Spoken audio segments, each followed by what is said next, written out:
Hi friends! Oven beater లేకుండా ఇంట్లో ఉండే వాటితోనే చాలా తక్కువ ఇంగ్రీడియంట్స్‌తో గోధుమ పిండితో ఎగ్‌లెస్ స్పాంజ్ కేక్‌ని ఎలా ప్రిపేర్ చేయాలో ఇప్పుడు చూద్దాం.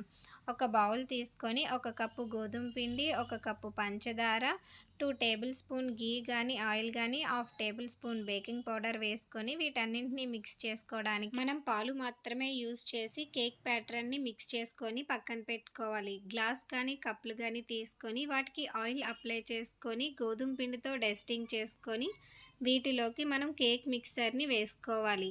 మనం ముందుగా ప్రీహీట్ చేసుకున్న గిన్నెలోకి ఈ కప్పులు అలాగే గ్లాసులు పెట్టుకొని హాఫ్ అన్ అవర్ కుక్ చేసుకోవాలి. మనకి కేక్ రెడీ అయిందో లేదో తెలుసుకోవడానికి ఇలా చాకు కానీ టూత్పిక్ కానీ పెట్టుకొని చూసుకోవాలి. కేక్ రెడీ అయిన తర్వాత గ్లాస్ నుంచి కేక్ సెపరేట్ చేసుకొని చాక్లెట్ సిరప్ అప్లై చేసుకొని తింటే కనుక టేస్ట్ చాలా బాగుంటుంది. నా వీడియో నచ్చితే లైక్ చేయండి. Thank you all.